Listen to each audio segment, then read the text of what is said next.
Amin book and literature house پیش کرتا ہے۔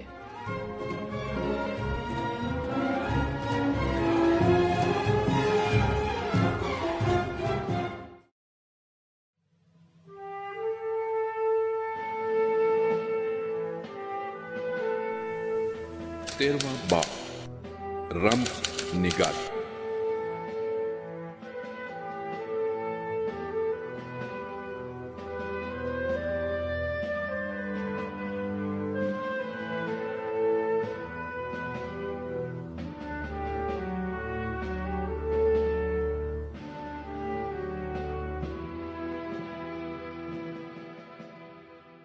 مسجد کی امامت۔ میری چھٹی گرفتاری 1975 میں ہوئی۔ اس وقت میرا معاشرتی مقام 5ویں جیل سے پہلے والے مقام سے بالکل مختلف تھا۔ مسجد کی امامت کی وجہ سے معاشرے میں میرے وسیع تعلقات بن چکے تھے۔ میں نے مسجد امام حسن علیہ السلام سے نماز پڑھانا شروع کی۔ یہ ایک چھوٹی سی مسجد تھی اور گلی کے اندر واقع تھی۔ پھر میں مسجد کرامت میں نماز پڑھانے لگا۔ یہ ایک بڑی مسجد تھی۔ اس کی اہمیت صرف اس کے بڑے ہونے کی وجہ سے نہ تھی، بلکہ اس وجہ سے بھی تھی کہ یہ ایک اہم جگہ پر واقع تھی اور شہر کے مرکز سے بالکل نزدیک تھی، جہاں امام رضا علیہ السلام کے حرم کے علاوہ بہت سارے دینی مدرسے بھی تھے۔ اور پھر یہ شہر کی نئی آبادی کے بھی نزدیک تھی، جہاں یونیورسٹی اور کئی سینما گھر واقع تھے۔ اسی طرح یہ بازار سے بھی دور نہ تھی، لہذا یہ مسجد مختلف گروہوں کے اجتماع کی جگہ تھی جو ہمیشہ ایک دوسرے سے دور رہے تھے اور آپس میں لڑتے رہے تھے۔ ان میں تاجر حضرات، دینی علوم کے طالب علم اور یونیورسٹیوں میں پڑھنے والے نوجوان بھی تھے۔ اس مسجد میں میری سرگرمیاں بڑھنا تھیں کہ حکومت کی حساسیت میں اضافہ ہوا اور اس نے مداخلت کرتے ہوئے میرے نماز پڑھانے پر پابندی لگا دی۔ اس پابندی کے 3 ماہ بعد میں مسجد امام حسن علیہ السلام واپس آ گیا۔ چونکہ یہ مسجد چھوٹی تھی اور شہر کے مرکز سے دور بھی تھی، لہذا خفیہ ایجنسیاں اسے زیادہ اہمیت نہیں دیتی تھیں۔ جو ہی میں نے اس چھوٹی سی مسجد میں نماز پڑھانا شروع کی، طالب علموں اور تاجروں نے اس مسجد کا رخ کر لیا۔ مسجد میں جگہ کم پڑ گئی، لہذا انتظامیہ اس کی توسیع پر مجبور ہوئی۔ اب یہ مسجد کرامت سے بڑی مسجد بن چکی تھی۔ حساسیت ختم کرنے یا اسے کم کرنے کے لیے میں نے صرف ہفتے کی رات نماز پڑھانا شروع کی اور اس کے بعد نہج البلاغہ کا درس دیتا تھا، جس میں ایک بڑی تعداد شریک ہوتی تھی۔ مسجد کی امامت کے علاوہ میرا اپنا گھر بھی ملاقاتیوں سے بھرا رہتا۔ مختلف شعبوں سے تعلق رکھنے والے لوگ یہاں آتے، اپنے سوالات پوچھتے، مشورے دیتے اور مختلف امور کے حوالے سے تبادلہ خیال کرتے۔ میں تمام لوگوں سے خندہ پیشانی کے ساتھ ملتا، یہاں تک کہ بعض دفعہ ملاقاتیوں کا سلسلہ آدھی رات تک جاری رہتا۔ ملاقات کے لیے آنے والے صرف مشہد سے نہیں بلکہ ایران کے دوسرے مختلف شہروں سے بھی ہوتے تھے۔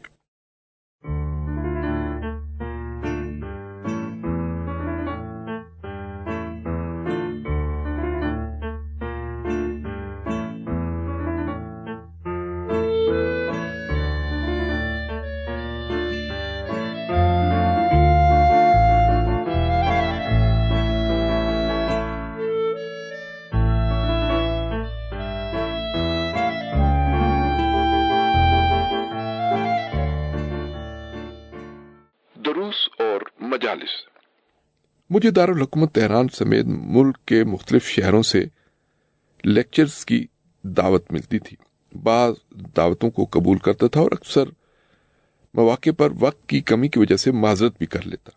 ایک مرتبہ امام صادق علیہ السلام کی شہادت کی مناسبت سے شیخ مفتح کی دعوت قبول کی۔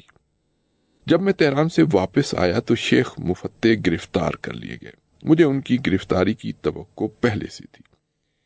اسی طرح سے ہمدان اور کرمان سے موصول ہونے والی دعوتوں کو بھی قبول کیا۔ جب میں لیکچر یا درس کے لیے عراق کے سفر کی تیاری کر رہا تھا، تب مجھے 6 بار گرفتار کیا گیا۔ ملاقاتوں اور دعوتوں کی کثرت کے باوجود میں روزانہ حوزہ علمیہ میں 2 درس پڑھاتا تھا، ایک درس فقہ کا اور دوسرا اصول و فقہ کا۔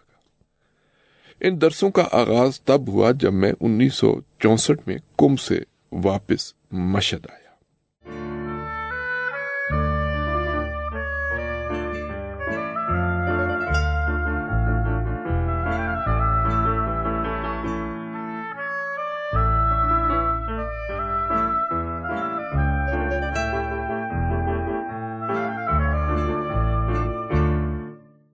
مازندران کا سفر۔ اسی سال آذر کے مہینے میں جب موسم سرد ہونے لگا تو میں نے بہت زیادہ سستی اور تھکاوٹ محسوس کی۔ کچھ استراحت کا دل کرنے لگا۔ میں نے زوجہ کو چند دنوں کے لیے سیر و تفریح کی غرض سے سفر پر چلنے کا مشورہ دیا، لیکن وہ نہ مانی۔ کچھ دنوں بعد میں نے دوبارہ اس حوالے سے ان سے بات کی۔ اس مرتبہ ہم نے ایران کے شمالی صوبے مازندران جانے پر اتفاق کر لیا۔ اس وقت ہمارے 3 بچے تھے۔ بڑا بیٹا مصطفیٰ سکول پڑھ رہا تھا، جبکہ باقی 2 ابھی اسکول جانے کے قابل نہ تھے۔ ہم نے مصطفیٰ کو اس کی نانی کے پاس چھوڑا۔ میں نے زوجہ کے ماموں سے بھی ساتھ چلنے کو کہا۔ وہ تاجر تھے اور ہم آپس میں گہرے دوست تھے۔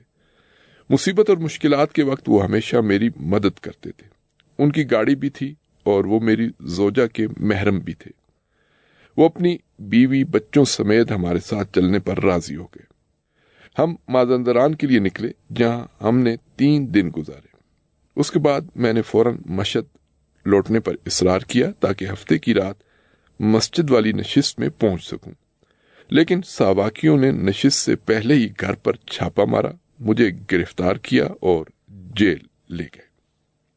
یہاں اس سفر کی کچھ یادیں ہیں جنہیں بیان کرنا مناسب سمجھتا ہوں، کیونکہ یہ چھٹی گرفتاری سے قبل معاشرے میں میرے مقام اور منزلت کو بیان کرتی ہیں۔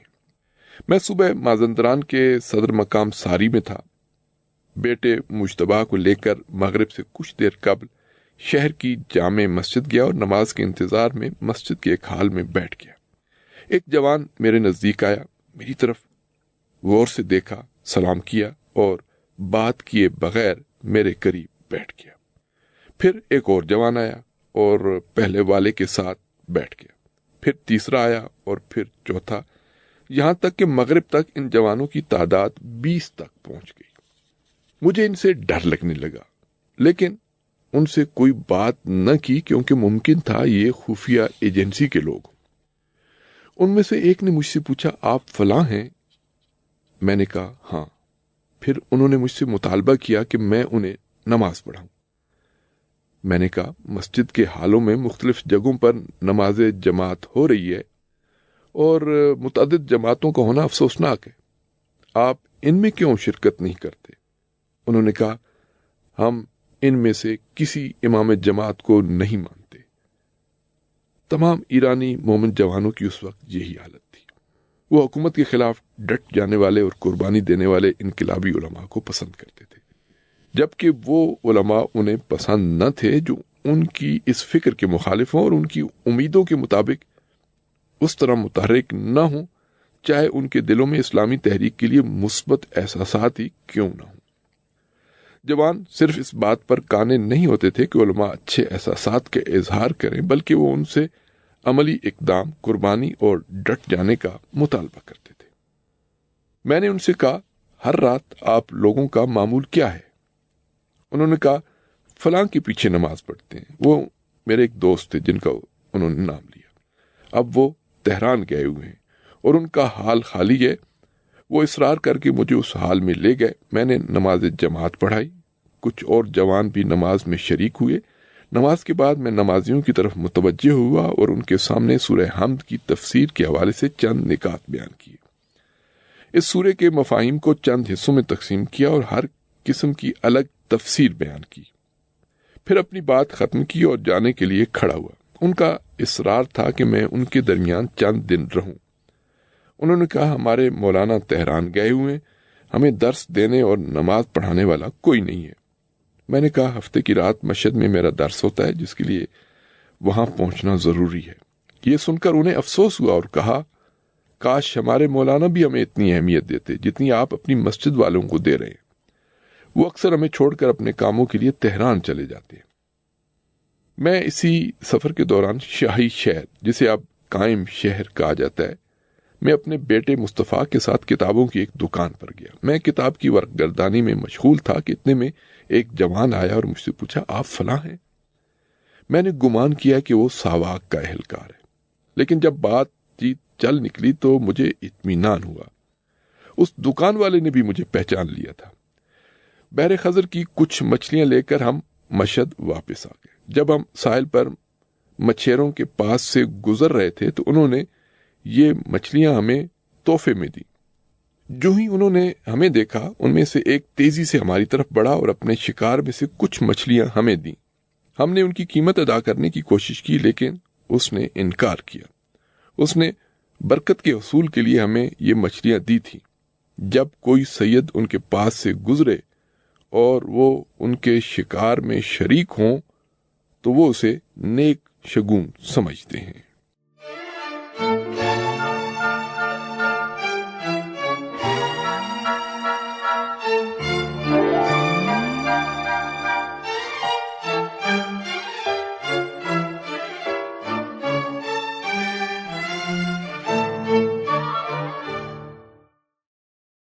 کاش میں ان جوانوں کی بات مان لیتا۔ ہم جمعے کی رات دیر سے مشہد پہنچے۔ اگلی صبح میری زوجہ اپنی والدہ کے پاس چلی گئیں، جہاں ہم بڑے بیٹے مصطفیٰ کو چھوڑ گئے تھے۔ ظہر کے وقت میں بھی وہاں چلا گیا۔ انہوں نے ہمیں دوپہر کے کھانے کی دعوت دی تھی۔ میں گھر واپس آیا تاکہ ہفتے والے درس کی تیاری کروں۔ میں نماز جماعت کے دوران ہر رکعت میں سورہ حمد کے بعد آخری پارے سے ایک سورہ پڑھتا تھا۔ فقہ اہل بیت علیہ السلام کے مطابق نماز گزار کے لیے حمد کے بعد ایک مکمل سورہ پڑھنا ضروری ہے۔ عام طور پر لوگ سورہ حمد کے بعد سورہ اخلاص، قدر یا کسی دوسری چھوٹی سورت کو پڑھتے ہیں۔ میں حمد کے بعد نسبتاً بڑی سورتیں پڑھتا تھا جن میں تحرک کا پیغام ہو، تاکہ اس طرح لوگ اندرونی طور پر تبدیل ہوں اور اسلامی شخصیت کی صفات ان میں پروان چڑھیں۔ اس دن عصر کے وقت میں نے ایک سورہ کو پڑھا، اسے دہرایا تاکہ بعد میں نماز میں اس سورت کی تلاوت کروں کہ اچانک گھر کی گھنٹی بجی۔ میں نے دروازہ کھولا۔ یہ وہی چہرے تھے جن کو ہر چھاپے کے وقت میں اچھی طرح پہچان لیتا تھا۔ وہ لوگ بغیر اجازت گھر میں داخل ہوئے اور سیدھا میری لائبریری کی طرف چلے گئے، جہاں کتابیں، کچھ اوراق اور میری کاپیاں تھیں۔ ہر وہ چیز جو انہیں مشکوک لگی اسے اپنے قبضے میں لے لیا۔ اتنے میں مغرب کی آذان ہوئی۔ میری عادت تھی کہ اذان سے پہلے مسجد پہنچ جاتا، نمازیوں کو سلام کرتا اور ان کے حال احوال پوچھتا۔ میں نے ساواکیوں سے کہا، نماز کا وقت ہو گیا ہے، مجھے مسجد جانا ہے اور نماز پڑھانی ہے۔ اگر مجھے نماز میں دیر ہوئی تو اس کے برے نتائج ہو سکتے ہیں جو تمہارے حق میں بہتر نہیں ہوں گے۔ انہوں نے سرد لہجے میں جواب دیا، آپ ہمارے حوالے سے فکر مند نہ ہوں۔ اتنے میں میری زوجہ کے بھائی آ گئے۔ وہ مسجد میں میری تاخیر کی وجہ سے پریشان ہو گئے اور مجھے دیکھنے آئے تھے۔ میں نے ان سے کہا، آج میں مسجد نہیں آ سکتا۔ وہ بات کی تہہ تک پہنچ گئے۔ ساواکیوں نے مجھے گاڑی میں بٹھایا۔ میری آنکھوں پر پٹی تھی یا نہیں مجھے یاد نہیں۔ وہ مجھے اسی پرانی جیل میں لے گئے جہاں 1971 میں رہ چکا تھا۔ اس کی کوٹھڑیاں انتہائی تاریک تھیں اور سوائے چند سوراخوں کے روشنی کے لیے کوئی راستہ نہ تھا۔ معمول کے مطابق مجھے امامے اور علماء والے لباس میں ہی اس کوٹھڑی میں قید کر دیا گیا۔ کوٹھڑی میں بیٹھ کر پرانی یادیں تازہ کرنے لگا۔ اس وقت مجھے یاد آیا کہ میں اصرار کر کے مازندران سے مشہد آیا تھا۔ کاش مازندران میں ان جوانوں کی بات مان لیتا اور چند روز ان کے ہاں ٹھہر جاتا۔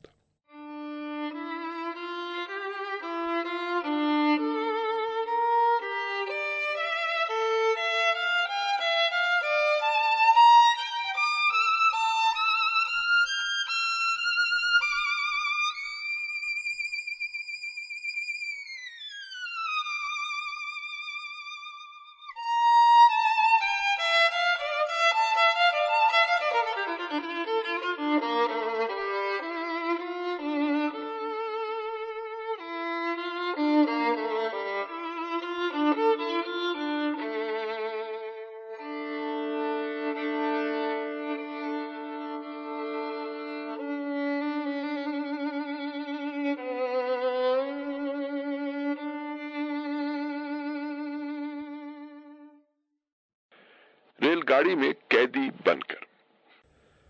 اگلے دن زور سے کچھ دیر پہلے ایک نگہبان آیا اور اس نے کہا اپنا سامان جمع کرو۔ میں نے سوچا وہ لوگ مجھے آزاد کرنا چاہتے ہیں، ورنہ دن کے اس وقت سامان جمع کرنے کا اور کیا مطلب ہو سکتا ہے۔ انہوں نے مجھے ایک گاڑی میں بٹھایا اور ریلوے اسٹیشن لے گئے۔ مجھے اندازہ ہو گیا کہ وہ لوگ مجھے مشہد سے باہر لے کر جا رہے ہیں، لیکن ریل گاڑی کیوں؟ یہ کنجوس لوگ کیا جہاز کا ٹکٹ نہیں خرید سکتے تھے؟ ریلوے اسٹیشن پر سادہ لباس میں ملبوس 2 پولیس اہلکاروں نے مجھے اپنی تحویل میں لے لیا۔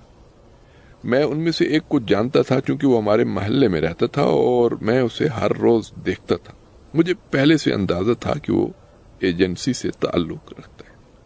ہم تہران کی ٹرین میں بیٹھ گئے۔ یہ دوسرے درجے کی ریل تھی اور ایک سلیپر میں 6 لوگوں کے بیٹھنے کی جگہ تھی۔ اس سلیپر میں میرے ساتھ 2 اہلکاروں کے علاوہ 3 عام لوگ بھی تھے۔ اہلکاروں نے ان کے سامنے یہ ظاہر کرنے کی کوشش کی کہ ہم تینوں بھی ان کی طرح عام مسافر ہیں۔ انہوں نے کوئی ایسی حرکت نہیں کی جس سے ظاہر ہو کہ میں ایک قیدی ہوں۔ مجھے خوف محسوس ہوا کہ کہیں مسافر میرے ساتھ کوئی ایسی گفتگو نہ کریں جو ان کے لیے سیاسی طور پر مشکل کا سبب بنے، اور یہ بعید نہیں تھا کیونکہ لوگ خصوصاً جوان طبقہ عام طور پر علماء کے سامنے اپنی مشکلات اور شکایات بیان کرتے رہتے تھے۔ لہذا میں نے پہل کرتے ہوئے آرام سے مسکراہٹ کے ساتھ ان لوگوں کو مخاطب کیا اور کہا یہ 2 اہلکار ہیں اور میں ان کی قید میں ہوں۔ یہ لوگ تہران میں مجھے ساواک کے حوالے کرنا چاہتے ہیں۔ مسافروں کے چہروں پر ہمدردی کے آثار ظاہر ہوئے جو پورے سفر میں ان کے چہروں پر عیاں رہے۔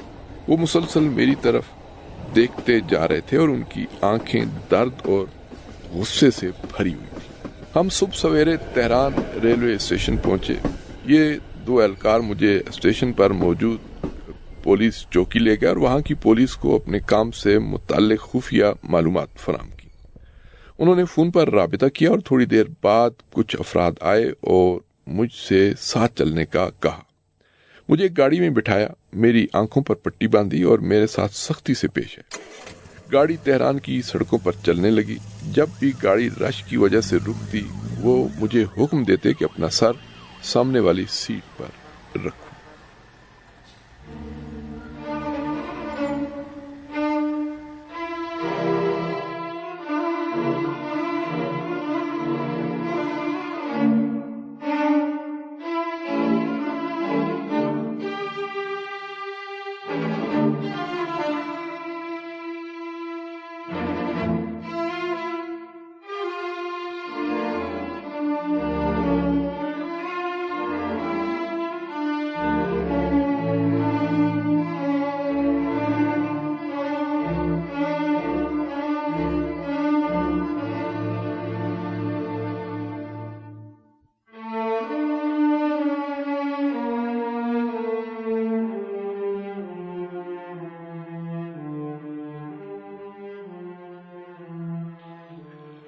مشترکہ کمیٹی کی جیل میں گاڑی ایک جگہ آ کر رکی۔ وہ لوگ مجھے وہاں سے چند میٹر آگے لے گئے۔ پھر جب میری آنکھوں سے پٹی کھولی تو میں نے اپنے آپ کو ایک کمرے میں پایا جس میں کچھ اہلکار بھی تھے۔ وہ 2 اہلکار بھی وہاں نظر آئے جو میرے ساتھ مشہد سے ریل میں آئے تھے۔ وہ دونوں آپس میں سرگوشی کر رہے تھے۔ پھر ان میں سے ایک نے کہا اپنا مذہبی لباس امامہ ابا کبا وغیرہ اتار دو۔ اب میں صرف شلوار قمیض میں ملبوس تھا۔ مجھے قیدیوں والا لباس دیا گیا اور میں نے وہ پہن لیا۔ میری نظر ان 2 اہلکاروں پر پڑی جو میرے ساتھ آئے تھے۔ وہ دونوں افسوس، دکھ اور ہمدردی کے ساتھ میری طرف دیکھ رہے تھے۔ شاید انہیں اندازہ نہ تھا کہ وہ لوگ مجھے اس حالت میں دیکھیں گے۔ میں انہیں دیکھ کر مسکرایا۔ جیل کے اہلکاروں نے مجھے حکم دیا کہ قمیض اتار لوں اور اسے سر پر ڈال کر اپنا چہرہ چھپا لوں۔ مجھے کمرے سے نکال کر نامعلوم مقام کی طرف لے جانے لگے۔ ایک دروازے کی طرف لے گئے جس کی زنجیروں کی آواز کانوں تک پہنچ رہی تھی۔ پھر ایک اور جگہ لے گئے جس کے بارے اندازہ ہوا کہ کوئی بڑا حال ہے۔ ایک دروازے کے قریب مجھے روکا، دروازہ کھولا، مجھے اندر دھکیل دیا اور پھر دروازہ بند کر دیا۔ میں نے منہ سے قمیض ہٹائی تو اپنے آپ کو ایک نیم تاریک کوٹھڑی میں پایا جس میں کم روشنی والا ایک بلب جل رہا تھا۔ کوٹھڑی میں ایک جوان پہلے سے موجود تھا، وہ میرے آنے سے بہت خوش ہوا۔ اس نے میرا نام پوچھا۔ جب میں نے اپنا نام بتایا تو وہ حیران رہ گیا، بار بار پوچھتا جا رہا تھا، آپ واقعاً وہی ہیں؟ وہ انتہائی محبت کا اظہار کرتے ہوئے مجھے چومنے لگا۔ اس نے مجھے بتایا کہ وہ 20 دنوں سے اس کوٹھڑی میں تنہا ہے۔ میں نے بھی محبت اور ہمدردی کا اظہار کیا، لیکن اس سے کھل کر بات نہیں کی۔ سیاسی جیلوں میں ایسا ہی رویہ رکھنے کی ضرورت ہوتی ہے، کیونکہ وہاں ہر چیز ممکن ہے۔ ممکن ہے کوئی قیدی آپ سے ہمدردی اور خلوص کا اظہار کرے اور وہ در حقیقت آپ سے معلومات لے رہا ہو۔ میں اس جوان کے ساتھ بیٹھتا، گپ شپ کرتا اور اسے تسلی دیتا تھا۔ وہ میرے ساتھ 2 ماہ اس کوٹھڑی میں رہا، پھر اسے ایک اور کوٹھڑی یا عمومی جیل منتقل کر دیا گیا۔ اگرچہ اس کا تعلق اسلام پسندوں سے نہیں تھا، لیکن وہ ایک سیاسی قیدی تھا۔ وہ جیل کمیٹی جیل کے نام سے مشہور تھی۔ اسی سال یا 1 سال قبل اس جیل کی بنیاد رکھی گئی تھی۔ جیل کا یہ نام اس لیے رکھا گیا تھا کیونکہ اس جیل کو ساواک، پولیس اور اسپیشل فورس کی ایک مشترکہ کمیٹی چلاتی تھی۔ بہت سے مسائل میں تعاون کی کمی کو دیکھتے ہوئے ان تینوں اداروں میں باہمی تعاون بڑھانے کی خاطر یہ جیل بنائی گئی تھی، کیونکہ اس سے پہلے اداروں خصوصاً پولیس اور ساواک کے درمیان شاخ کو خوش کرنے اور اس کا قرب حاصل کرنے کے لیے ایک دوڑ لگی رہتی تھی۔ اس مسئلے کے حل کے لیے ایک مشترکہ امن کمیٹی بنائی گئی اور ان 2 اداروں کے ساتھ اسپیشل فورس کا بھی اس کمیٹی میں اضافہ کیا گیا۔ بعض انقلابی تحریکیں شہروں سے دور جنگلات کو اپنا مرکز بناتی تھیں اور اسپیشل فورس اس طرح کی تنظیموں کو کنٹرول کرنے کی ذمہ دار تھی۔ کوٹھڑی میں دن گزرتے گئے۔ یہ انتہائی سخت دن تھے جن کی سختی کا اندازہ صرف وہی کر سکتا ہے جو اس مرحلے سے گزر چکا ہو۔ کوٹھڑی کا ایک دن عمومی جیل کے 1 مہینے کے برابر ہے۔ گویا کہہ سکتے ہیں کہ اس جیل میں گزرے میرے 8 ماہ عمومی جیل کے 8 سال کے برابر تھے۔ اسی مناسبت سے بتاتا چلوں کہ شہید محمد علی رجائی نے اسی خوفناک جیل کی ایک کوٹھڑی میں 28 ماہ گزارے۔ کوٹھڑی کی لمبائی 2 میٹر اور 40 سینٹی میٹر تھی اور جبکہ چوڑائی 1 میٹر اور 60 میٹر تھی۔ اس تنگ کوٹھڑی میں بعض دفعہ میں تنہا ہوتا تھا اور بعض اوقات 1، 2 یا 3 اور قیدی ساتھ ہوتے۔ 4 مربع میٹر سے کم جگہ میں 4 لوگ۔ کاش مشکل صرف جگہ کی تنگی ہوتی، لیکن یہاں اس کے ساتھ ساتھ نفسیاتی دباؤ اور جسمانی تشدد بھی ہوتا۔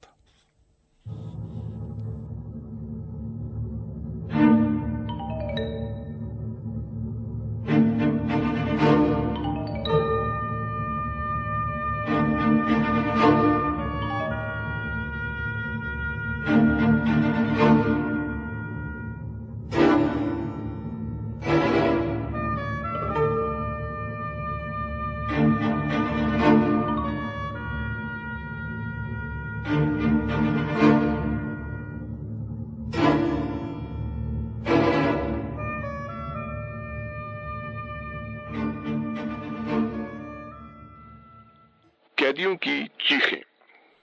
دن بھر قیدیوں کے چیخنے کی آوازیں کانوں تک پہنچتی تھیں۔ بعض اوقات یہ چیخیں رات بھر جاری رہتی تھیں۔ وہ مکمل منصوبہ بندی کے ساتھ تشدد کے مختلف طریقے آزماتے۔ اس جیل میں ان کا مکمل ہدف یہ تھا کہ طرف مقابل کو نفسیاتی طور پر توڑ دیں۔ یہاں کے بیت الخلاء لے جاتے وقت بھی وہ بدتمیزی جاری رکھتے تھے۔ جیل کے بیت الخلاء حال کے اندر ہی تھے۔ قیدی کے بیت الخلاء جاتے ہی نگہبان آوازیں لگانا شروع کرتا، جلدی کرو، جلدی کرو، جلدی نکلو۔ بعض دفعہ وہ لیٹرین کے دروازے کو دھکا دیتے تاکہ قیدی جلدی نکلنے پر مجبور ہو۔ جیل کے نگہبان زبان اور ہاتھ کے ذریعے قیدیوں کی ہر قسم کی توہین کرتے تھے۔ ایک ہی کوٹھڑی میں موجود قیدیوں کے لیے آپس میں بات کرنا ممنوع تھا، لہذا یا تو سرگوشی میں بات ہوتی تھی یا اشاروں میں۔ جو ہی نگہبان محسوس کرتا کہ ہم سرگوشی کر رہے ہیں تو فوراً وسیلے لہجے میں ڈانٹنا شروع کر دیتا۔ کھانا اکثر انتہائی پست معیار کا ہوتا۔ اگر باورچی نے کھانے میں گوشت کا ایک ٹکڑا ڈال بھی دیا ہوتا تو نگہبان اسے اپنے لیے اٹھا لیتے۔ کھانا انتہائی توہین آمیز طریقے سے پیش کیا جاتا۔ وہ ایسا رویہ اپناتے جیسے ایک جانور کو کھانا پیش کر رہے ہوں، جبکہ اکثر قیدی علماء، مفکرین اور یونیورسٹیوں سے تعلق رکھنے والے افراد تھے۔ قیدیوں کو کوٹھریوں سے نکلنے کی اجازت نہ تھی، صرف لیٹرین جاتے وقت یا تفتیش کے لیے جاتے وقت کوٹھری سے نکلنا نصیب ہوتا۔ جیسے میں نے بتایا، لیٹرین جانا بھی ایک مصیبت تھی، اور تفتیش کی مصیبت تو ناقابل بیان ہے۔ جیسا کہ میں پہلے بھی کہہ چکا ہوں کہ کوٹھری میں 1 ماہ رہنا عمومی جیل کے 1 سال کے برابر ہے۔ ایسے ہی یہاں بھی کہتا ہوں کہ تفتیش کا 1 دن کوٹھری میں قید تنہائی کے 1 ماہ کے برابر ہے۔ ایک مرتبہ انہوں نے مجھے تفتیش کے لیے بلایا۔ میرے ساتھ کوٹھری میں 3 افراد تھے۔ وہ مجھے صبح لے گئے اور شام تک تفتیش والے کمرے میں رکھا۔ کوٹھری والے ساتھی سمجھے کہ میں تشدد کے نتیجے میں وفات پا گیا ہوں، لہٰذا وہ بہت پریشان ہوئے۔ دلچسپ بات یہ ہے کہ جب میں کوٹھری میں لوٹا تو وہ مجھے پہچان نہ سکے۔ میں لمبی داڑھی کے ساتھ انہیں چھوڑ کر گیا تھا اور بغیر داڑھی کے ان کے پاس واپس آیا۔ جب میں نے ان سے بات کی تو انہوں نے مجھے پہچان لیا۔ ان میں سے بعض گریہ کرنے لگے۔ کوٹھری میں میرا ایک ساتھی تھا، اس کا نام احمد احمدی تھا، اور وہ امام خمینی رحمۃ اللہ علیہ کے فلسفے اور عرفان میں استاد جناب شیخ محمد علی شاہ آبادی کے نواسے تھے۔ وہ لوگ جب اسے تفتیش کے لیے لے جاتے تو میں انہیں اس حالت میں دیکھتا کہ وہ واپسی پر چلنے کی سکت نہ رکھتے تھے اور رینگتے ہوئے واپس آتے۔ وہ اسی طرح تشدد برداشت کرتے رہے یہاں تک کہ اسی جیل میں شہید ہو گئے۔ وہ جب کوٹھری میں لوٹتے تو ہمارے اوپر گہرا غم طاری ہو جاتا، جس سے ہمارے دل چھلنی ہو جاتے۔ وہ فوراً ہمارا غم کم کرنے کی کوشش کرتے اور ہمیں تسلی دیتے۔ مجھے ساواک کے وحشیانہ تشدد کے مختلف مناظر یاد ہیں، لیکن میں ان مصائب کی مکمل تصویر کشی نہیں کر سکتا۔ اس جیل کے منتظمین انتہائی خبیث اور پست فطرت تھے۔ قیدیوں پر تشدد کی آوازیں صبح تک سنائی دیتی تھیں۔ جو ہی میری آنکھ لگتی تو کسی قیدی کی چیخیں سن کر بیدار ہو جاتا۔ نہیں معلوم وہ اصلی آوازیں تھیں یا ریکارڈ شدہ۔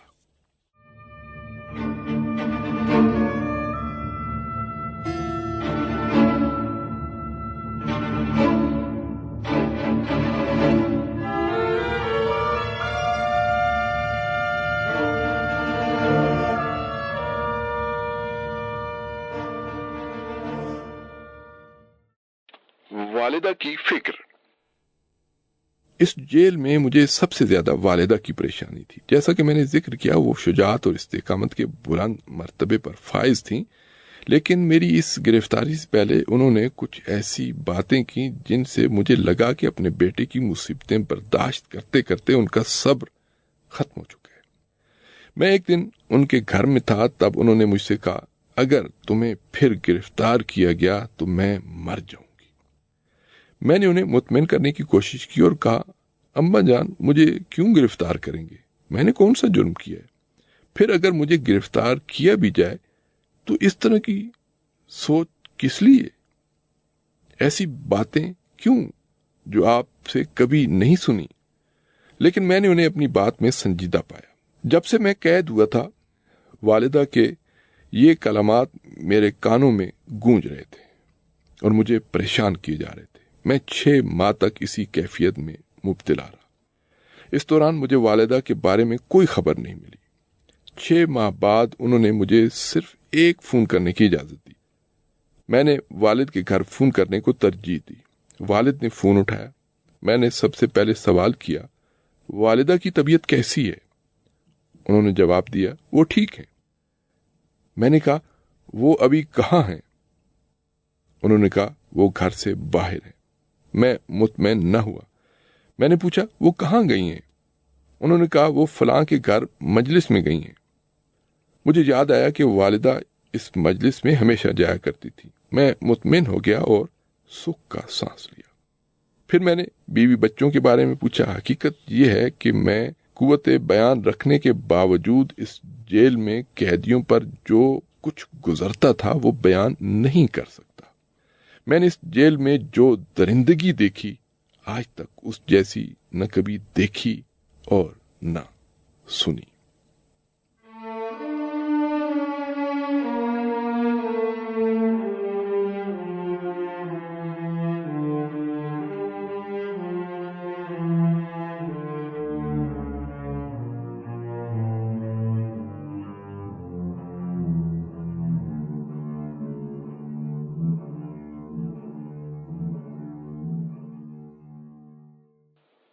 مورس۔ انسان کی طبیعت ایسی ہے کہ جن حالات کو پسند نہیں کرتا ان کے مقابلے میں سرکشی کرتا ہے، اور جب سرکشی کا ارادہ کرتا ہے تو اس کے سامنے نوآوری اور خلاقیت کے راستے کھل جاتے ہیں۔ اس جیل میں قیدیوں کی سوچ دو رکاوٹیں عبور کرنے پر مرکوز تھی۔ پہلی نگہبانوں کی رکاوٹ، جن میں سے اکثر ان پڑھ اور سادہ تھے اور پیسوں پر بکتے تھے، اور دوسری ایجنسی اہلکاروں کی رکاوٹ۔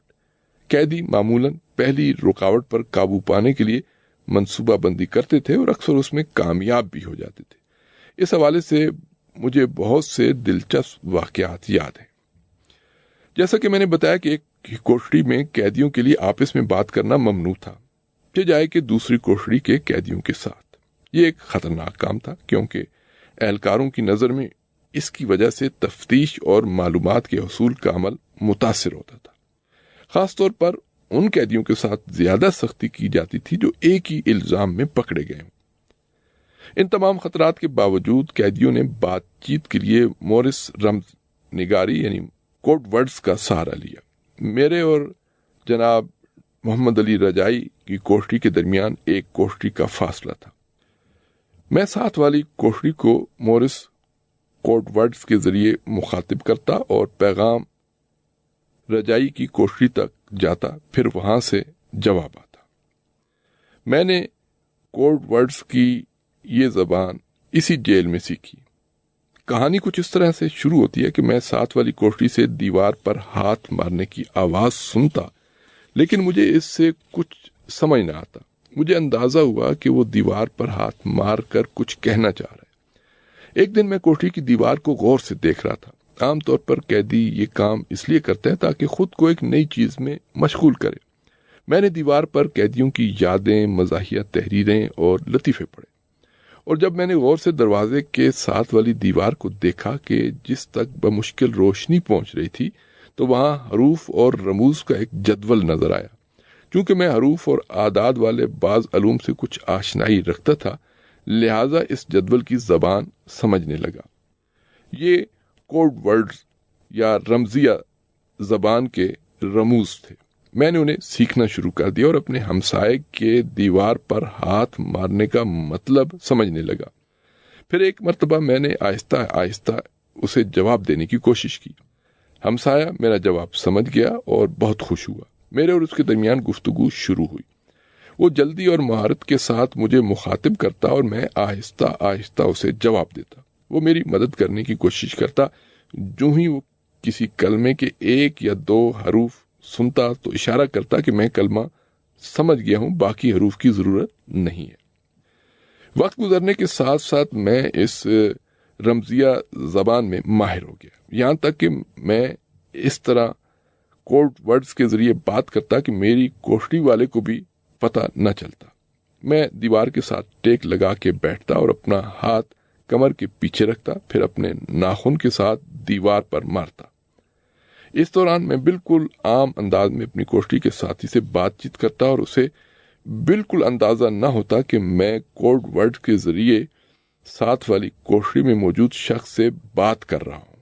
وہ مجھ سے کوئی غیر معمولی حرکت نہیں دیکھتا تھا، مگر یہ کہ وہ متوجہ ہو جاتا کہ میں ذہنی طور پر مشوش ہوں، اور اس طرح کی تشویش کا ہر قیدی میں پایا جانا ایک عام سی بات تھی۔ بعض اوقات میں دوسرے قیدیوں کے ساتھ لیٹے ہوئے پاؤں کی انگلیاں دیوار پر مارتا، لیکن اس حالت میں کیونکہ کان دیوار سے دور ہوتے تھے، لہذا جواب سننا مشکل ہوتا۔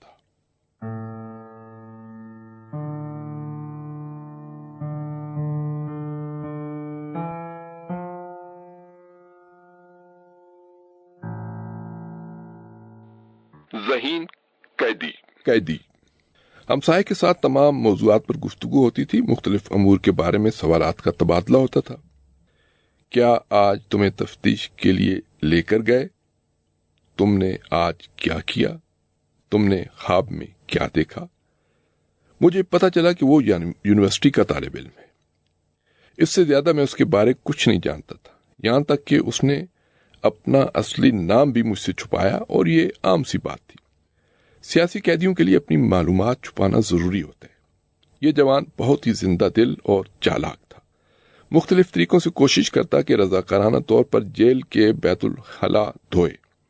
قیدی عام طور پر اس کام کے لیے ایک دوسرے پر سبقت لیتے تھے تاکہ چند منٹوں کے لیے ہی صحیح کوٹری سے باہر نکلیں۔ وہ جوان کوٹری سے نکلنے کی فرصت سے استفادہ کرتا اور ایسے کام کرتا جو اس کی تیزی اور مہارت کو واضح کرتے۔ ایک مرتبہ اس نے اپنی ذہانت سے نگہبان کو کوٹریوں سے دور بھیجا اور تیزی کے ساتھ میری کوٹری کی طرف بڑھا۔ کوٹری کے دروازے میں موجود چھوٹی کھڑکی کا پردہ اٹھایا، مجھے بلایا اور میری پیشانی پر بوسہ دیا، اور کسی کو پتہ چلے بغیر بیت الخلا کی طرف اپنے کام میں مصروف ہو گیا۔ ایک دفعہ اس نے صفائی کرتے ہوئے دیکھا کہ برآمدے میں پڑے فریج کے اندر کچھ مکھن اور جیم پڑا ہوا ہے۔ اسے اندازہ ہو گیا کہ یہ مکھن اور جیم قیدیوں کے ناشتے سے نگہبانوں نے چرایا ہے۔ اس رات کا کھانا انتہائی بد مزہ تھا، جو نگہبان کو پسند نہیں تھا، اس لیے اس نے یہ چیزیں چرا کر فریج میں رکھی تھیں تاکہ رات کے کھانے میں کھائے۔ یہ چیزیں دیکھ کر میرے ساتھی کا دل للچایا، خاص طور پر وہ اس دن روزے سے بھی تھا۔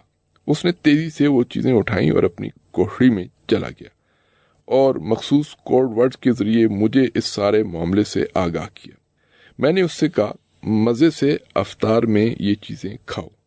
شام کا وقت ہوا تو نگہبان بڑے شوق سے فریج کی طرف بڑھا تاکہ وہ چیزیں اٹھا لے، لیکن جب اس نے دیکھا کہ وہ چیزیں وہاں سے چوری ہو گئی ہیں تو وہ غصے سے پاگل ہو گیا۔ اسے یقین نہیں آ رہا تھا کہ کوئی قیدی اس طرح کر سکتا ہے۔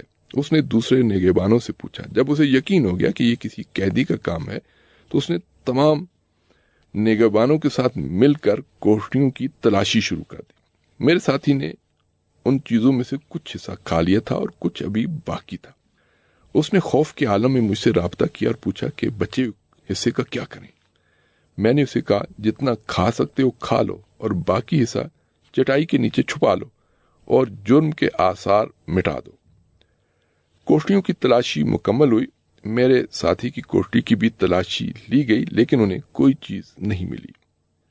قصہ خیریت سے اپنے انجام کو پہنچا اور اس جیل کی یادوں میں ثبت ہو گیا۔ یہ واقعہ ثابت کرتا ہے کہ جب انسان تنگ آ جائے تو وہ سرکشی پر اتر آتا ہے۔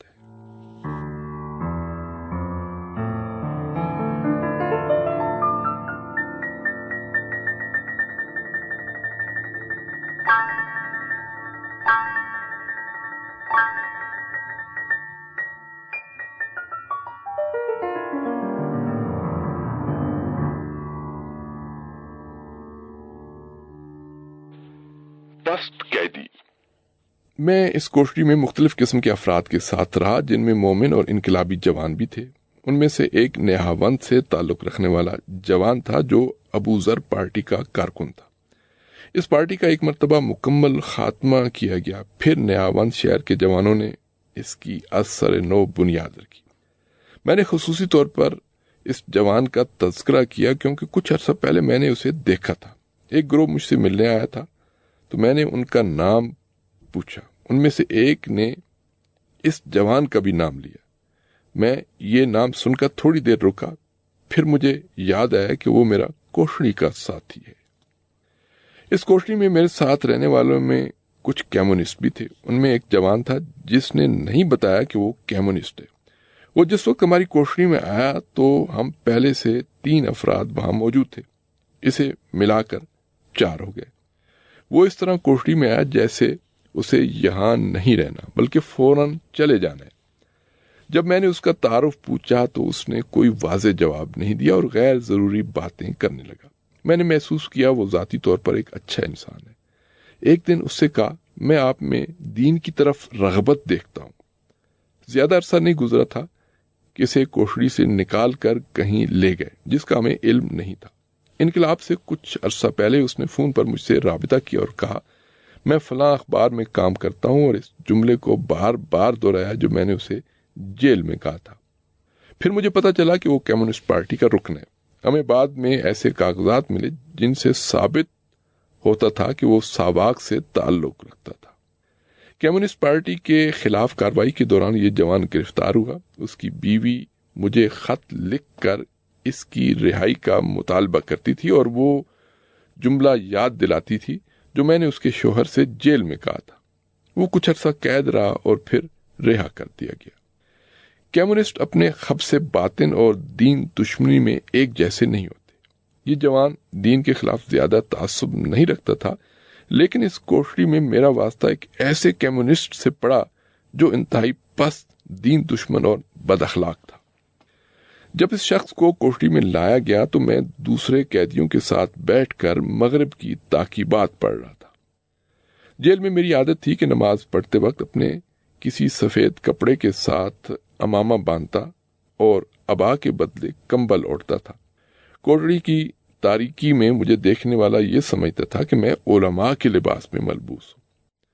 جیسا کہ میں نے بتایا، میں نماز مغرب کے بعد اپنے دوست کے ساتھ بیٹھا تھا جب کوٹڑی کا دروازہ کھلا اور ایک لمبے قد کا شخص داخل ہوا۔ شروع میں اسے کچھ دکھائی نہ دیا کیونکہ وہ روشنی سے تاریکی میں آیا تھا۔ کچھ دیر بعد اس کی نظر مجھ پر اور میرے ساتھی پر پڑی تو اس کا چہرہ اتر گیا اور پریشانی کی کیفیت میں کوٹڑی کے ایک کونے میں بیٹھ گیا۔ میں اس کے قریب ہوا اور اس کی دل جوئی کرنے لگا جیسے ہر نئے قیدی کے ساتھ کیا کرتا تھا۔ میں نے اس سے کہا تمہیں بھوک لگی ہے، پیاس لگی ہے، مگر اس کا چہرہ اسی طرح اترا رہا۔ میں سمجھا کہ وہ نفسیاتی دباؤ کی وجہ سے پریشان ہے۔ میں کندھوں پر ہاتھ رکھ کر اسے تسلی دینے لگا۔ اس کی کوشش تھی کسی سوال کا جواب نہ دے۔ پھر مجھے پتا چلا کہ اسے آج صبح گرفتار کیا گیا ہے اور اس نے ابھی تک کھانا نہیں کھایا اور شاید اس پر تشدد بھی ہوا تھا۔ میری عادت تھی ناشتے سے کچھ حصہ بچا کر رکھ لیتا کیونکہ اس جیل میں معدے کے زخم کی وجہ سے میں ہر کچھ دیر بعد تھوڑا کھانا کھاتا تھا۔ میں نے اسے ایک روٹی اور کچھ مربع پیش کیا، اس نے کھانے سے انکار کر دیا۔ میں نے اسے زبردستی کھانا کھلایا اور پانی پلایا۔ وہ کچھ نرم پڑ گیا۔ میں نے اس کی شدید پریشانی کا لحاظ کرتے ہوئے اور اس کی دیکھ بھال کی خاطر نماز عشاء کچھ دیر سے ادا کی۔ میں اسے مسلسل تسلی دیتا اور ہمدردی کا اظہار کرتا۔ جب اس نے دیکھا میں اس کا بہت زیادہ خیال رکھ رہا ہوں تو وہ سمجھا کہ میں اسے اسلامی تحریک کا قیدی سمجھ رہا ہوں یا اسے اسلامی تحریک کی طرف جذب کرنا چاہتا ہوں۔ اس نے اپنا سر اٹھایا اور سرد لہجے میں کہا مجھے اعتراف کرنے دیں کہ میں کسی دین کو نہیں مانتا۔ میں سمجھ گیا کہ اس کے ذہن میں کیا چل رہا ہے۔ میں اس کی ذہنیت، فکر اور حالت کے مطابق جملہ تلاش کرنے لگا۔ میں نے اس سے کہا انڈونیشیا کے صدر احمد سکارنو نے بنڈنگ کانفرنس میں کہا تھا مختلف قوموں کے درمیان اتحاد کا معیار دین، تاریخ یا ثقافت کا ایک ہونا نہیں بلکہ ضرورتوں کا ایک ہونا ہے، اور اس وقت ہماری ضرورتیں ایک جیسی ہیں، مشکلات ایک جیسی اور انجام نامعلوم ہے، لہذا دین کا فرق اس موقع پر زیادہ اہم نہیں ہے۔ اسے مجھ سے اس جواب کی توقع نہ تھی۔ میں نے اس کے چہرے پر واضح تبدیلی دیکھی، اس کے رویے میں تبدیلی آئی اور وہ ہمارے ساتھ گھل مل گیا۔ پھر میں نے اس سے کہا آپ آرام کریں، ہم نماز پڑھتے ہیں۔ اس کی بیوی اسی جیل کی ایک اور کوٹڑی میں قید تھی۔ میں نے اس جیل میں اپنے طویل تجربے سے استفادہ کرتے ہوئے اس کے اور اس کی بیوی کے درمیان رابطہ کروایا اور اس سے محبت کا اظہار کرتے ہوئے ہر قسم کی مدد کی پیشکش کی۔ وہ ہمارے ساتھ 2 ماہ رہا۔ ایک دن اس نے مجھ سے کہا جب میں نے پہلی دفعہ آپ کو دیکھا تھا تو خیال آیا کہ مصیبت میں پھنس گیا ہوں۔ میں نے دل میں کہا مولوی سے پالا پڑ گیا۔ ابھی آپ سے کہتا ہوں میں نے زندگی بھر آپ جیسا وسیع القلب اور غیر متعصب شخص نہیں دیکھا۔ لیکن ہماری ان تمام کاوشوں کے باوجود اس کے خبث باطن میں کوئی تبدیلی نہیں آئی، جس کا اندازہ مجھے بعد میں ہوا۔ وہ دین اور علماء کے تمسخر کا کوئی موقع ہاتھ سے جانے نہیں دیتا تھا۔ وہ مختلف طریقوں سے کوشش کرتا کہ دینی عادات و اقدار کی اہانت کرے تاکہ لوگ ان سے متنفر ہو جائیں۔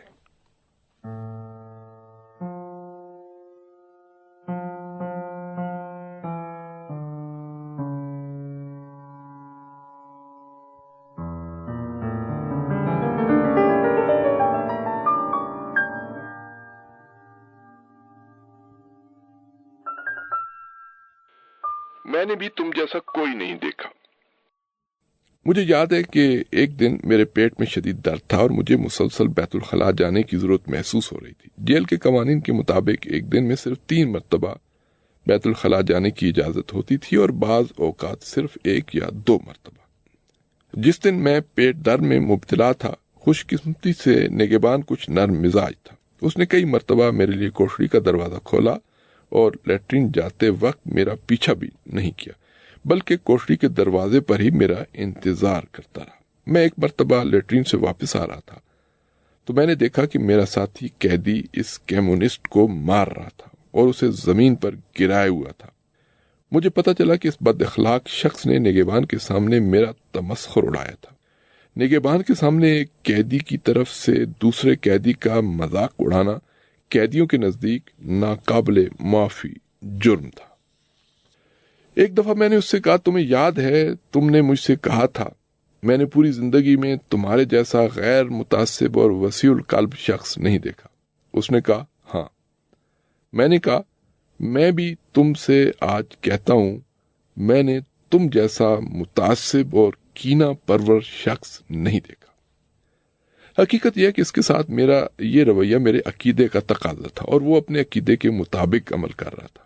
اسلام اپنے ماننے والوں کو اپنے احکام کی مکمل پیروی کی ترغیب دلاتا ہے۔ ایک مسلمان خدا کے قوانین کی رعایت کرتا ہے اور اسلام غیر مسلموں کے ساتھ خوش اخلاقی اور نرمی کے ساتھ پیش آنے کا حکم دیتا ہے اور ان کے ساتھ بات کرتے ہوئے سخت لہجہ اپنانے سے منع کرتا ہے۔ قرآن پاک کی یہ آیات اسلام کے اس موقف کو واضح انداز میں بیان کرتی ہیں۔ ارشاد رب العزت ہے، فبشر عباد الذین یستمعون القول فیتبعون احسنہ۔ پس آپ میرے ان بندوں کو بشارت دے دیجئے جو بات سنا کرتے ہیں اور اس میں سے بہتر کی پیروی کرتے ہیں۔ یا ایک اور جگہ پہ ارشاد خداوندی ہے، ادع الى سبیل ربک بالحکمت والموعظۃ الحسنہ وجادلهم بالتي هي احسن ان ربك هو اعلم بمن ضل عن سبيله وهو اعلم بالمهتدين۔ اے رسول، حکمت اور اچھی نصیحت کے ساتھ اپنے پروردگار کی راہ کی طرف دعوت دیں اور ان سے بہتر انداز میں بحث کریں۔ یقیناً آپ کا رب بہتر جانتا ہے کہ کون اس کی راہ سے بھٹک گیا ہے اور وہ ہدایت پانے والوں کو خوب جانتا ہے۔ اسی طرح ایک اور جگہ ارشاد ہوتا ہے، وَإِنَّا أَوْ إِيَّاكُمْ لَعَلَى هُدًى أَوْ فِي ضَلَالٍ مُبِينٍ۔ تو ہم اور تم میں سے کوئی ایک ہدایت پر یا صریح گمراہی میں ہے۔ لا ينهاكم الله عن الذين لم يقاتلوكم في الدين ولم يخرجوكم من دياركم أن تبروهم وتقسطوا إليهم إن الله يحب المقسطين۔ قرآن پاک میں ارشاد ہوتا ہے، جن لوگوں نے دین کے بارے میں تم سے جنگ نہیں کی اور نہ ہی تمہیں تمہارے گھروں سے نکالا ہے، اللہ تمہیں ان کے ساتھ احسان کرنے اور انصاف کرنے سے نہیں روکتا۔ اللہ یقیناً انصاف کرنے والوں کو پسند کرتا ہے۔ اسی طرح احادیث پیغمبر اکرم صلی اللہ علیہ وآلہ وسلم میں بھی اسی بات کی طرف دعوت دی گئی ہے۔ علم حاصل کرو چاہے چین ہی جانا پڑے۔ یہ کلام اس وسعت فکری پر واضح دلیل ہے۔ ایک مسلمان غیر مسلم سے تمام علوم حاصل کر سکتا ہے اور پھر اسلامی تعلیمات کے مطابق ان میں تصرف کر سکتا ہے، جبکہ کمیونسٹ ہر قسم کی لچک سے آری خوش قسم کے لوگ ہیں جن کا نظریہ روح اور احساسات سے آری ہے۔ ان کے نزدیک اخلاق اور اقدار بے معنی ہے۔ یہی نظریہ تمام مادی فکر رکھنے والوں کے رویوں پر حاکم ہے۔ افسوس کا مقام ہے کہ آج بعض مسلمان اصول پسند ہونے کا دعویٰ کرتے ہیں اور ان کی مراد تعصب اور شدت پسندی ہوتی ہے۔ یہ اسلام پر سب سے بڑا ظلم ہے۔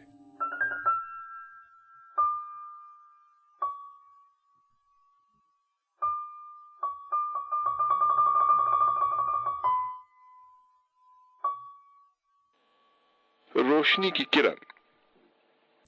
میرے ذہن میں اس وقت بہت سے ایسے واقعات ہیں جو تنگ و تاریک کوٹڑی میں دنیا سے کٹی ہوئی زندگی کے تجربے سے ناواقف لوگوں کے لیے کوئی خاص اہمیت کے حامل نہیں ہیں، لیکن اس طرح کی کوٹڑی میں رہنے والے قیدی کے لیے یہ بہت اہم واقعات ہیں جو اپنی اہمیت کی وجہ سے اس کی یادوں میں باقی رہ جاتے ہیں۔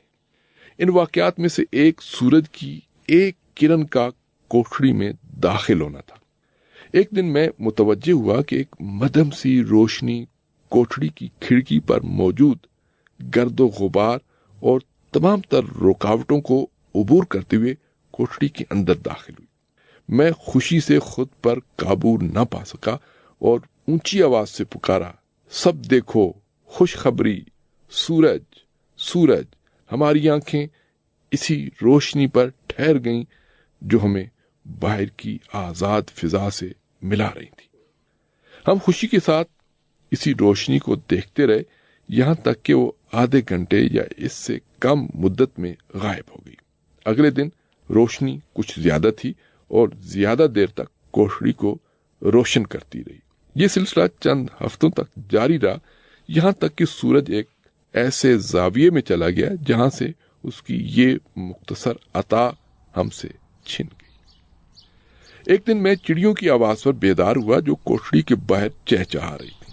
یہ خوبصورت آوازیں بہار کی آمد کی خوشخبری سنا رہی تھیں اور ہمیں کوٹڑی سے باہر کی آزاد اور خالص فضا سے گویا ملا رہی تھی۔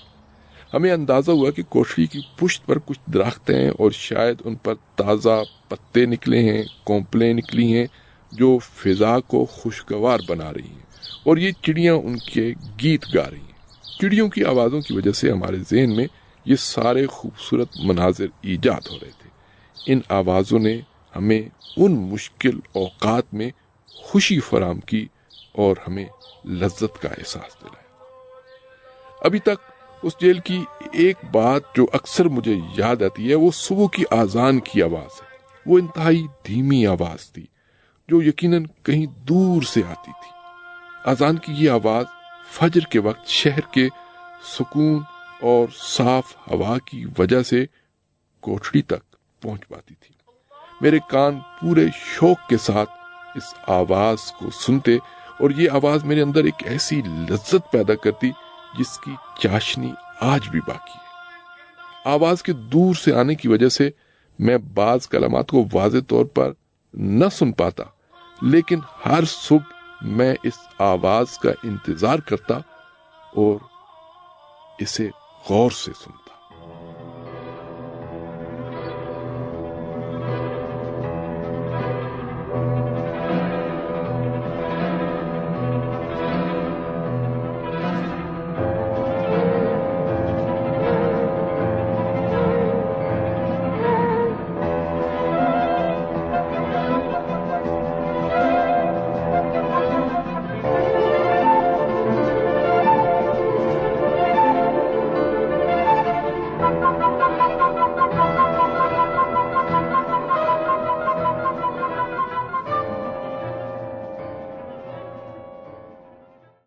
خوفناک خواب۔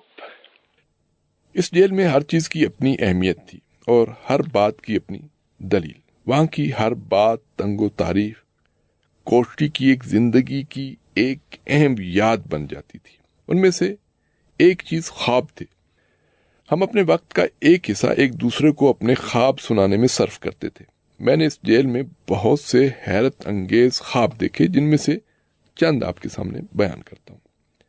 ایک دن میں صبح کی نماز کے بعد سویا۔ میں نے خواب میں دیکھا کہ میں ایک بے آب و گیا صحرا میں کھڑا ہوں۔ میرے سامنے ایک خشک نہر ہے جس کے کنارے پر کچھ درخت ہیں جن کے پتے جھڑ چکے ہیں۔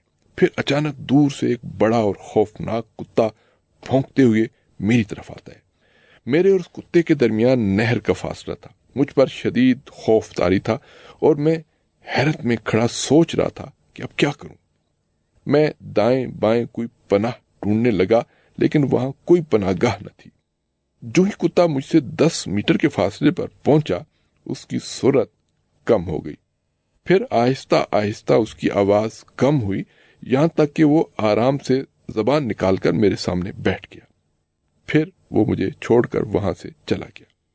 میں حیران ہوا اور میری خوشی کی انتہا نہ رہی۔ جب میں بیدار ہوا تو مجھے کچھ یاد نہیں تھا۔ کچھ دیر بعد نگہبان نے کوٹڑی کا دروازہ کھولا۔ اس کے ہاتھ میں ایک کاغذ تھا۔ اس نے پوچھا، علی کون ہے؟ وہ قیدیوں کو پکارتے وقت پورا نام نہیں لیتے تھے تاکہ ان کا پورا نام صیغہ راز میں رہے، کیونکہ ممکن تھا نگہبان بھول کر کسی دوسری کوٹڑی میں چلا جائے اور وہاں مطلوبہ شخص کا پورا نام لے بیٹھے۔ اس صورت میں دوسری کوٹڑی میں موجود قیدیوں کو پتہ چل جاتا کہ فلاں شخص بھی اس جیل میں ہے۔ چونکہ نگہبانوں کی تعداد زیادہ تھی اور وہ باری باری ڈیوٹی دیتے تھے، لہذا ہر شخص کو اس کے نام کے ساتھ نہیں پہچانتے تھے۔ میں نے کہا، میں ہوں علی۔ اس نے کہا، تم کون سے علی ہو؟ میں نے کہا، علی خامنائی۔ اس نے کہا، اپنا چہرہ ڈھانپو اور میرے ساتھ آ جاؤ۔ کسی شخص کو بلاتے وقت وہ اس کی قمیض اترواتے، اس سے اس کا منہ ڈھانپتے اور پھر اسے مطلوبہ مقام تک لے جاتے تھے۔ راستے کے پیچ و خم سے مجھے اندازہ ہو گیا کہ وہ لوگ مجھے کمرے تفتیش میں لے جا رہے ہیں۔ ضمناً بتاتا چلوں کہ میں اندازوں سے جیل کے تمام حصوں کو جان چکا تھا۔ جب میں جیل سے نکلا تب میں نے اپنے ذہن میں موجود تصویر کے مطابق کاغذ پر جیل کی عمارت کا نقشہ بنایا۔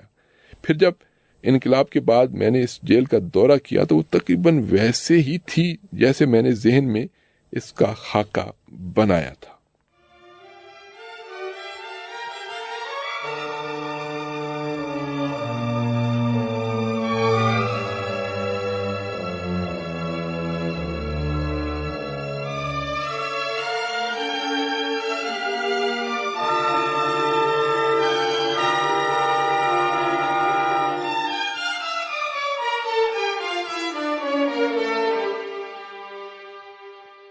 مشہد کا خمینی۔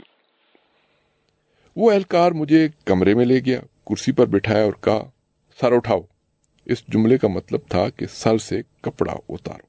میں نے کپڑا ہٹایا تو تفتیشی افسر کو اپنے سامنے پایا جس کے پاس میرا کیس تھا۔ ہم اسے انور سادات کہتے تھے چونکہ اس کا چہرہ انور سادات سے ملتا تھا۔ اس نے وہی عام سوالات پوچھنے شروع کی اور میں جواب دیتا رہا۔ اسی دوران ایک شخص نے دروازہ کھولا اور سر اندر کر کے بولا، ڈاکٹر صاحب آپ کے پاس چائے ہے؟ تفتیشی افسران ایک دوسرے کو ڈاکٹر اور انجینئر کہہ کر پکارتے تھے۔ یہ چیز ان جاہلوں اور ان پڑھ لوگوں کی شخصیت کی پستی اور حقارت کی نشانی تھی۔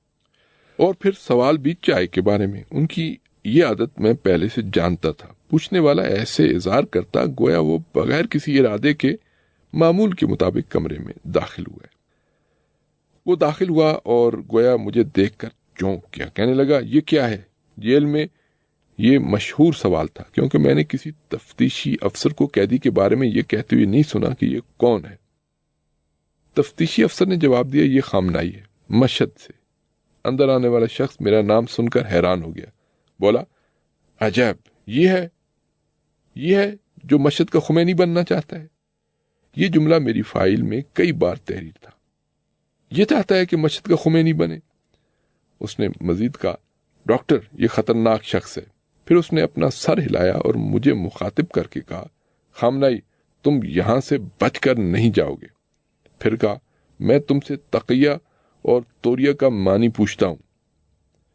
وہ میرے جواب کا انتظار کیے بغیر تفتیشی افسر کی طرف متوجہ ہو کر کہنے لگا، یہ لوگ اپنے حقیقی کاموں کو چھپا کر جھوٹے کاموں کا اظہار کرتے ہیں اور اسے تقیہ کا نام دیتے ہیں۔ اسی طرح یہ لوگ حقیقت کے برخلاف بات کرتے ہیں اور اسے توریہ کہتے ہیں۔ ایسا لگتا ہے کہ اسے ہمارے تقیے سے سخت چڑ تھی۔ اسے چڑنا بھی چاہیے تھا کیونکہ ہم حکومت کے سامنے تقیہ کرتے تھے اور تقیہ ہماری مزاحمتی تحریک کے لیے خندق کا کام کرتا تھا۔ حکومت اس خندق میں ہمارا مقابلہ کرنے سے عاجز تھی۔ میں ساری مدت میں سر نیچے کیے بیٹھا رہا۔ جب دیکھا کہ وہ ان اصلاحات یعنی تکیے اور توریے کی وضاحت کے لیے اصرار کر رہے ہیں تو اسی طرح سر نیچے کیے ہوئے اسے مناسب جواب دیا۔ اس نے کہا کہ نہیں، حقیقت ایسے نہیں ہے، اور پھر مجھے دھمکانا شروع کر دیا۔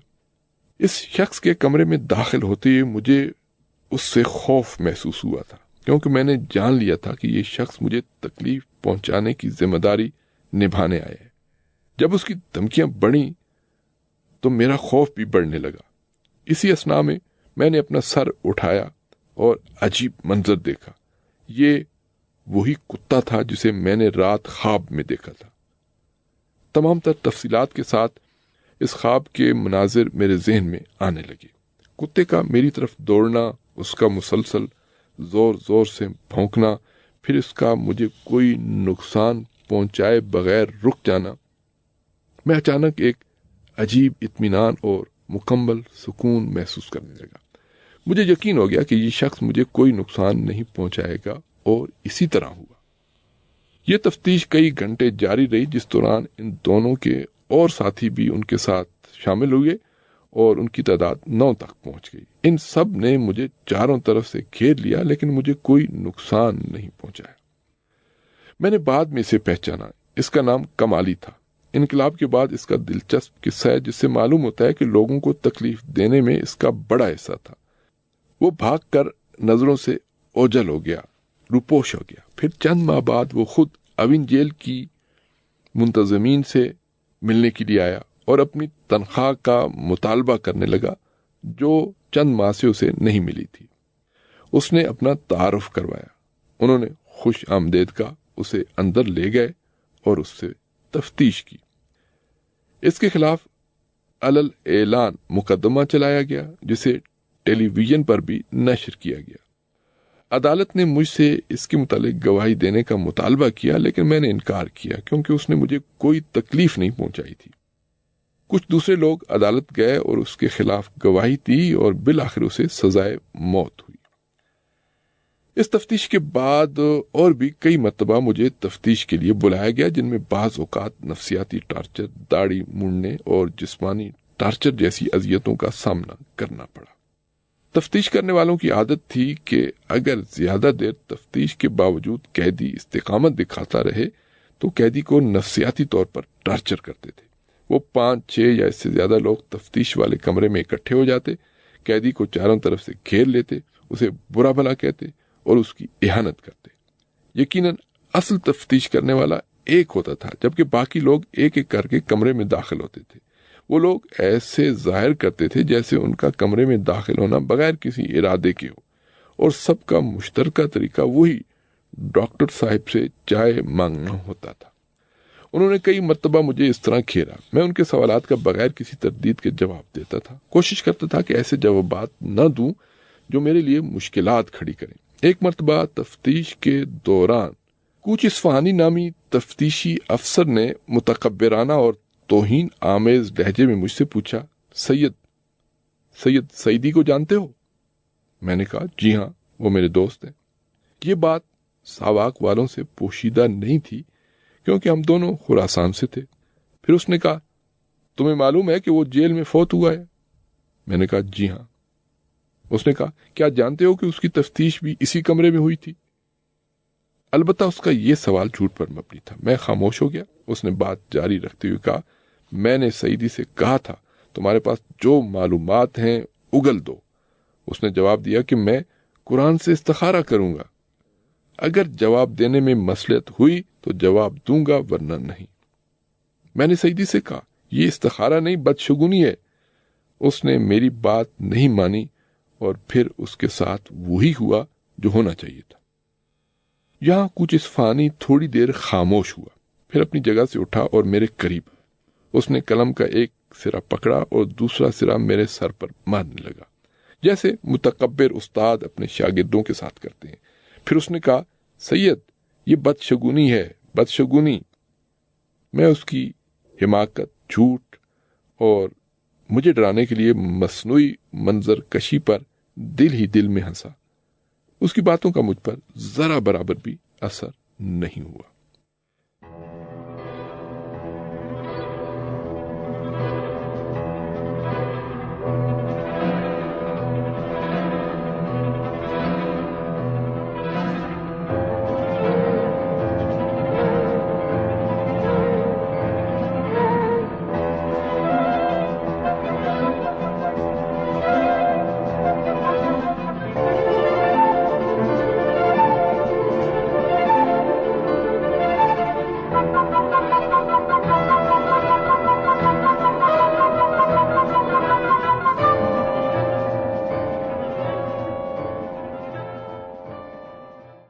میرا اور میرے ساتھی کا خواب۔ قید کے دوران سچے خوابوں والی بات کی طرف آتے ہیں۔ ابھی مجھے ان خوابوں میں سے صرف 2 خواب یاد ہیں، جن میں سے ایک میں نے جبکہ دوسرا میرے جیل کے ایک ساتھی نے دیکھا تھا۔ میں نے خواب میں دیکھا کہ مشہد کی ایک مسجد میں ہوں، میں اس مسجد کو جانتا ہوں اور وہ ابھی تک موجود ہے۔ مسجد بازار کے وسط میں واقع ہے اور سید میلانی کے قریبی اور خاص شاگرد سید عالم الہدا اس مسجد میں نماز پڑھاتے ہیں۔ سید میلانی نے انہیں مسجد کا امام متعین کیا تھا۔ میں نے دیکھا مسجد کے دروازے کے دونوں طرف 2 فرشتہ نما مرد کھڑے ہیں۔ ان کا قد اتنا بلند تھا کہ میں ان کی ٹانگیں دیکھ رہا تھا، لیکن ان کے سر دکھائی نہیں دے رہے تھے۔ پھر میں نے دیکھا کہ مسجد کی تعمیرات کی خاطر مسجد کا قالین اٹھایا گیا ہے۔ دیوار کے بعض پتھر گر گئے ہیں اور مسجد کے فرش پر مٹی اور پتھر بکھرے پڑے۔ جب میں جاگا تو مجھے خواب یاد تھا۔ میں نے اپنے ساتھی سے کہا، سید علم الہدا یا سید میلانی میں سے کوئی ایک وفات پا گیا۔ اسی دن یا اس سے اگلے دن مجھے تفتیش کے لیے بلایا گیا۔ مجھے تفتیش والے کمرے کے علاوہ ایک اور کمرے میں لے گئے۔ تفتیش کاروں کا سربراہ کعوہ میرے انتظار میں تھا۔ اس نے دوران تفتیش مجھ سے کہا، تمہیں تو معلوم ہوگا کہ سید میلانی وفات پا گئے ہیں۔ میں نے کہا، مجھے کیسے معلوم ہو سکتا ہے؟ اس نے کہا، ہاں وہ فوت ہو چکے ہیں۔ یہ 1975 کے اوائل کی بات ہے۔ دوسرا خواب جیل کے ساتھی نے دیکھا جسے میں اس کی زبانی نقل کر رہا ہوں۔ وہ عالم دین تھے اور جیل میں میرے ساتھ قید تھے۔ ایک حد تک ظالم حکومت کے طرفدار بھی تھے، لیکن اس کے باوجود انہیں گرفتار کر کے تشدد کا نشانہ بنایا گیا۔ شاید اسے میری کوٹری میں میرے متعلق معلومات حاصل کرنے کے لیے بھیجا گیا تھا، لیکن مجھے رہا کر دیا گیا اور وہ جیل میں ہی باقی رہے۔ میرا جیل کا یہ ساتھی کہتا ہے، میں نے خواب میں دیکھا کہ آپ اور میں شہر رے میں واقع شاہ عبد العظیم کے حرم مبارک گئے۔ آپ نے حرم کے بلند مینار کی طرف دیکھتے ہوئے مجھ سے کہا، میں اس مینار کی چوٹی تک جانا چاہتا ہوں۔ میں نے کہا، یہ ممکن نہیں۔ آپ نے جواب دیا، ممکن ہے۔ پھر میں نے اچانک دیکھا کہ آپ زمین سے بلند ہوئے اور مینار کی چوٹی تک پہنچ گئے۔ جب آپ مینار کی چوٹی تک پہنچے تو مجھے دور سے آواز دی اور ہاتھ کے اشارے سے خدا حافظی کرتے ہوئے دیکھا میں یہ کر سکتا ہوں۔ میں حیرت اور پریشانی سے آپ کو دیکھتا رہا۔ آپ مینار کی چوٹی سے اوپر گئے، گویا پرواز کر رہے ہوں۔ آپ نے ہاتھ کے اشارے سے مجھے خدا حافظ کیا اور آسمان کی طرف چلے گئے۔ جب میرے اس جیل کے ساتھی نے مجھے اپنا خواب سنایا تو میں نے کہا، یہ ضرور شہادت کی طرف اشارہ ہے، لیکن ایسا نہ تھا، بلکہ یہ رہائی کی طرف اشارہ تھا، کیونکہ کچھ دن بعد ہی مجھے رہا کر دیا گیا۔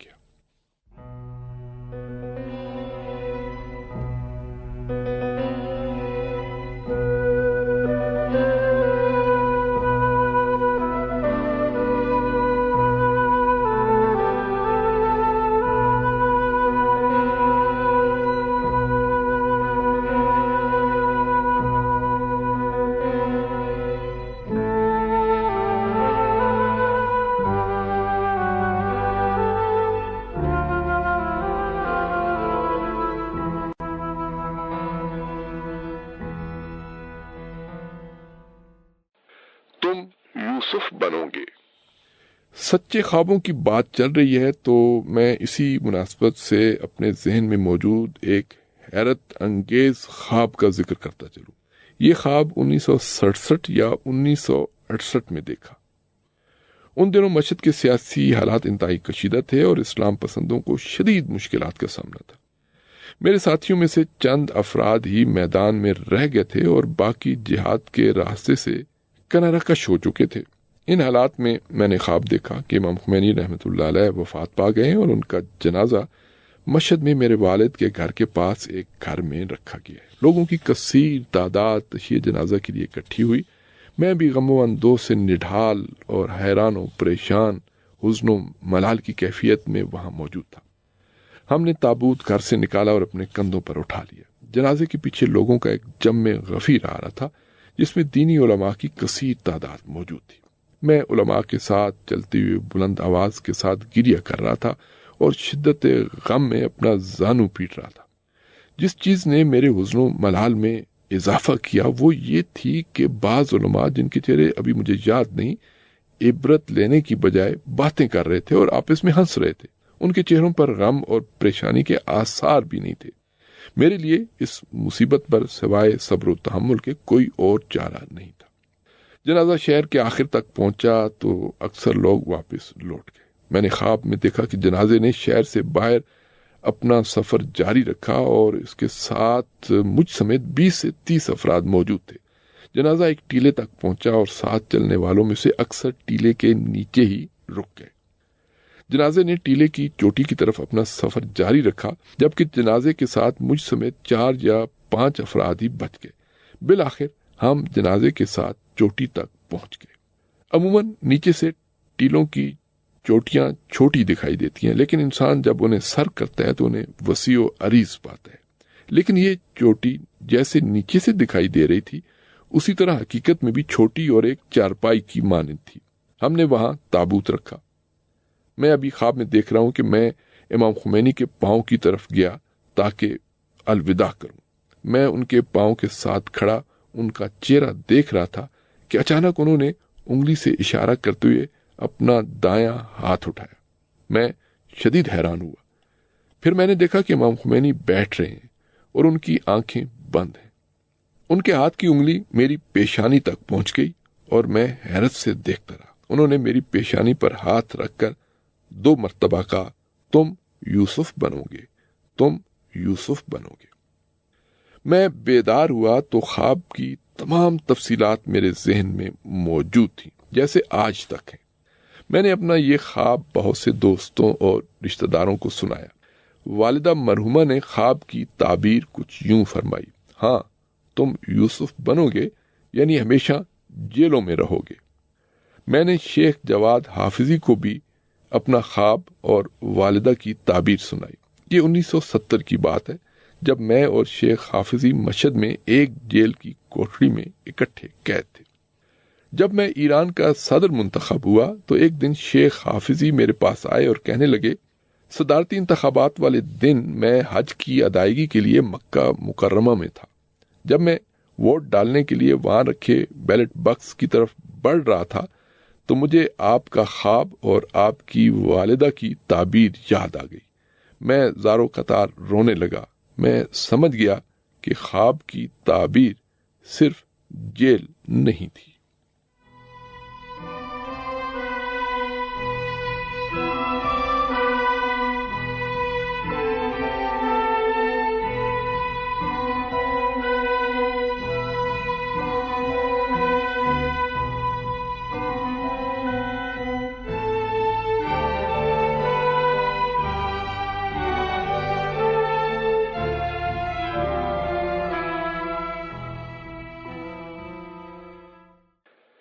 اسلام کا غلبہ۔ جیل کے موضوع کی طرف لوٹتے ہیں۔ مجھے یاد ہے کہ وہاں کا ماحول مختلف قسم کے جسمانی اور نفسیاتی تشدد سے آلودہ تھا۔ جیل کے منتظمین انتہائی ظالم، سنگ دل اور بے رحم تھے اور اسلام پسند قیدیوں کے ساتھ وحشیانہ سلوک روا رکھتے تھے۔ اسلام پسند اس وقت انتہائی ضعیف، کمزور، جبکہ اسلام دشمن طاقتور تھے۔ ان سب چیزوں کے باوجود جو چیز تعجب خیز تھی وہ جیل میں اسلام کی عزت اور غلبے کا احساس تھا۔ میری آخری گرفتاری کے برسوں میں مشکلات اپنے عروج کو پہنچ چکی تھیں، یہاں تک کہ کوئی سوچ بھی نہیں سکتا تھا کہ اسلام دوبارہ معاشرے میں طاقتور ہوگا۔ ہم بشارت دینے والی قرآنی آیات کی تلاوت سے صبر و حوصلہ لیتے، نماز میں سورہ کوثر کی تکرار کرتے اور اپنے آپ کو یقین دلاتے تھے کہ کوثر کی تفسیر ضرور حکومت اسلامی کی شکل میں ظاہر ہوگی، اگرچہ مادی حساب و کتاب کے مطابق اسلام کا واپس لوٹنا ناممکن ہو چکا تھا۔ اسی مشکل دور میں ایک دن مجھے جیل کے ٹارچر سیل لے جایا گیا۔ وہ لوگ مجھے اس مرتبہ ایک نئے کمرے میں لے کر گئے۔ میں کمرے میں بیٹھا تفتیشی افسر کا انتظار کر رہا تھا۔ اتنے میں تفتیش کاروں کا سربراہ کعوہ، یہ انقلاب کے بعد ایران سے بھاگ گیا تھا، مسکراتا ہوا داخل ہوا اور خندہ پیشانی کے ساتھ مجھ سے بات چیت کرنے لگا۔ اس نے میرا حال احوال پوچھا اور اپنی ہمدردی کا اظہار کیا۔ میں کافی حیران ہوا کہ اس شخص نے مجھ پر تشدد کیا تھا اور اب یہی شخص اتنی نرمی سے پیش آ رہا ہے۔ اس نے کہا، آپ کے اوپر کوئی بڑا الزام نہیں، آپ کا مقدمہ آسان ہے۔ اسی اثناء میں میرا تفتیش کار سرکاری وکیل کمرے میں داخل ہوا اور میرے اور کعوے کے پاس آ کر بیٹھ گیا۔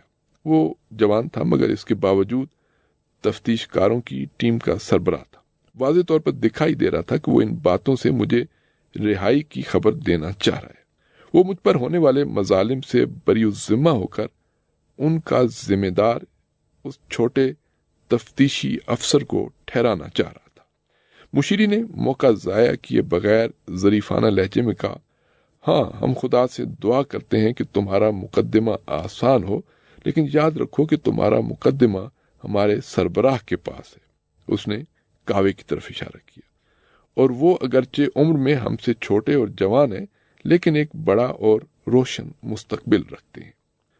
میں جان گیا کہ وہ مجھے آزاد کرنا چاہ رہے ہیں، لیکن یہ خوشامد کیوں؟ میرے سامنے سربراہ اور تفتیشی افسر کے درمیان یہ بحث کیوں ان میں سے ہر ایک خود کو بری الذمہ ثابت کرنا چاہ رہا ہے؟ یہ دونوں اسی وقت مجھے آسانی سے قتل کر سکتے تھے، جبکہ میں تنہا تھا، نہ طاقت رکھتا تھا اور نہ ہی کوئی میرا مددگار تھا۔ ان دونوں سے پہلے کچھ اصفہانی نامی تفتیش کار بھی میرے پاس آیا تھا۔ وہ مجھے اپنی دینداری کے متعلق بتاتے ہوئے کہنے لگا، میں بچپن سے شیخ حسام کی مجالس ضرور سنتا ہوں۔ شیخ حسام صوبہ گیلان کے شہر رشت کے معروف واعظ اور خطیب تھے۔ خدایا، وہ دینداری کا اظہار کر رہا تھا، مگر کیوں؟ ان سب چیزوں کا واحد سبب اسلام کی عزت اور کرامت تھی۔ وہ سب بااختیار اور قدرت مند ہونے کے باوجود ایک مسلمان کے سامنے پستی اور کمزوری کا احساس کرتے تھے، جبکہ مسلمان ان کی نظر میں باعظمت اور بلند مرتبہ تھا۔